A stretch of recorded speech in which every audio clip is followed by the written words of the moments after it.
Olá, tudo bem com vocês? Bom, já faz um bom tempo que eu não faço, que eu não tenho gravado um vídeo aqui pra vocês, mas eu tô de volta. Continuando, obviamente, com a jornada do pecador, porque nós somos todos pecadores nessa jornada, em busca de santificação, em busca de sermos cheios de Deus, em busca de termos as nossas vidas transformadas. E bom, para dar continuidade ao nosso aprendizado, essa semana eu estava estudando um dos itens da nossa EBD lá na igreja, uma das unidades do capítulo, né, da nossa revista de EBD, e me chamou a atenção, né, e algo que a gente sempre precisa relembrar, trazer à memória, né, sobre a libertação de Deus.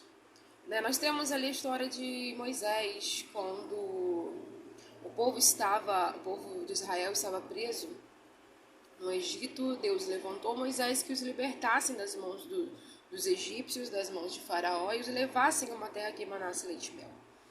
Só que o que deveria ser uma jornada bem menor acabou durando 40 anos no deserto, peregrinando, andando, né, entre pessoas se levantando contra Deus, entre Deus trazendo o seu castigo e disciplina sobre eles. Então, assim, foram 40 anos de idas e vindas. Mas mesmo assim Deus trouxe vitória e fez com que o povo entrasse na Terra Prometida. Só que, como nós, seres humanos, temos sido constantemente na nossa vida, na nossa caminhada, o povo acaba se esquecendo de Deus. O mesmo Deus que os libertou com grande mão. Eles eram escravos na terra do Egito. Deus enviou prodígios e sinais, Ele enviou as pragas para poder mostrar a Faraó como ele agia com seu poder, e também para mostrar ao seu povo, para que eles conhecessem o poder de Deus. Então Deus livrou-os com grande mão. Ele abriu o mar vermelho na frente deles. Então, assim, para um Deus que faz e que abre o mar para que vocês passem intactos, secos, ele agia com uma coluna de fogo durante a noite, com uma nuvem durante o dia, que os guiasse seu povo em rumo à terra prometida, fazia com que a água saísse da rocha, fazia com que o maná caísse do céu. Deus realizou inúmeros prodígios, inúmeros milagres e sinais no meio deles. E mesmo assim o povo, né, nós, na nossa incredulidade ou na nossa rebeldia, desejamos ter muito mais do que realmente, muito mais além daquilo que Deus nos dá. E o que Deus nos dá é suficiente, nós não precisamos de mais. Só que no nosso coração ele é tão teimoso que ele deseja.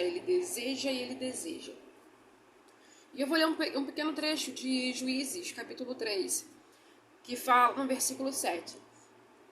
Os filhos de Israel fizeram o que era mal perante os olhos do Senhor, e se esqueceram do seu Deus, e renderam culto aos Baalins e ao poste ídolo.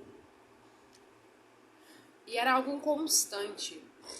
Depois que o povo habitava na terra, eles se juntavam com povos que adoravam outros deuses, e não só se juntavam desta forma, como eles adoravam e cultuavam esses outros deuses. Eles esqueceram do Senhor, aquele que libertou eles com grande mão, e se renderam a deuses de matéria. Um Deus de madeira que não tem vida. E cultuaram a estes deuses. Fizeram o que era mal diante dos olhos do Senhor. Você tem um Deus que te liberta, e aí você, na sua rebeldia, você se volta aos seus ídolos. E é essa nossa jornada. Porque Deus foi para a liberdade que Cristo nos libertou. O pecado ele não tem domínio sobre mim, o pecado não tem domínio sobre você, o pecado não tem domínio sobre nós. Então, quando nós nos voltamos para o pecado, quando nós nos voltamos para pecar, então nós estamos sendo rebeldes contra Deus e fazendo como aquele povo. Nós estamos adorando ao ídolo do qual nós fomos libertos, de um ídolo que não age por nós, que não tem vida.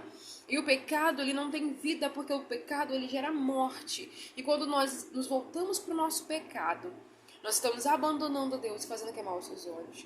E foi Deus que nos libertou também. Nós não fomos libertos de um faraó. Nós não fomos libertos de uma cidade onde nós éramos escravos. Mas nós fomos libertos da escravidão do pecado, porque o pecado nos aprisiona. pecado, ele nos coloca em prisões que nós não conseguimos enxergar a liberdade. Porque o pecado, ele é um ciclo vicioso, onde eu busco o meu prazer, onde eu busco minha realização e eu nunca alcanço. Quando eu acho que eu alcanço, eu quero mais, eu quero mais, eu quero mais. E nada nunca é o suficiente. O pecado é um senhor que nos escraviza de uma forma intensa e de uma forma doentia. Cristo nos libertou do pecado. Ele nos libertou. Foi para a liberdade que o Senhor nos libertou. É o que diz a sua palavra. E nós precisamos ser libertos e vivermos em liberdade. Porque servir a Cristo é viver livre. É ter esta liberdade de não pecar. Que hoje eu sou livre para viver a minha vida em santidade. Eu sou livre para viver uma vida que glorifica ao meu Deus que me criou. Que me libertou do ciclo vicioso do pecado.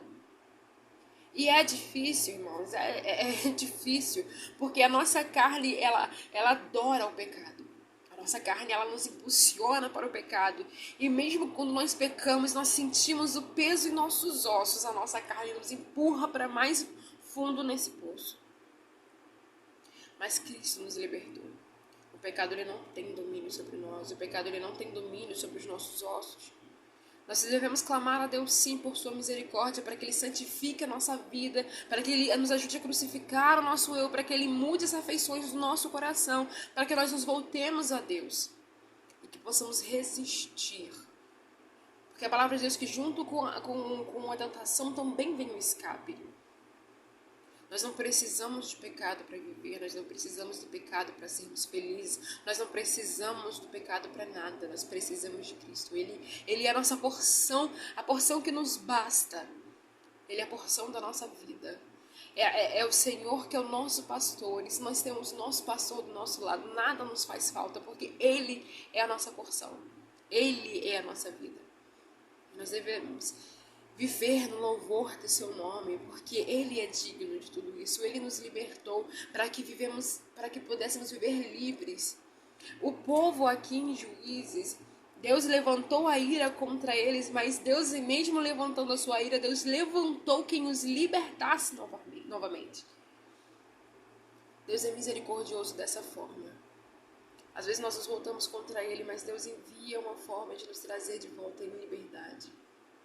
É esse que é o nosso Deus. Ele não quer nos ver jogados no pecado, mas Ele sempre envia um escape para que nós possamos estar diante dEle. Essa é a maravilha do nosso Deus. A nossa jornada, meus irmãos, não é fácil. Não é fácil, mas ela também não é impossível, porque nós temos um Deus que é infalível. Nós temos um Deus que tudo pode. Se nós formos a nossa força, eu sinto em dizer, mas nós vamos cair. E vamos nos ralar. E vai ser muito difícil. Mas se nós formos na força do nosso Deus, então o fardo ele se torna leve. A nossa caminhada é uma caminhada possível. Porque Ele é que segura os nossos braços, Ele é que segura os nossos ombros, Ele é que nos mantém em pé. Então esse é o meu recado para você. Permaneça firme, irmão. Permaneça firme, minha irmã. A luta, ela não é impossível, porque nós temos um Deus que tudo pode. É na força do teu Deus. Então, vista as armaduras de Deus. Peça para Deus para mudar as afeições do seu coração. Peça para Deus para santificar o teu coração, a tua mente. Se derrame na presença de Deus constantemente. Deus dá o escape. E nunca desista.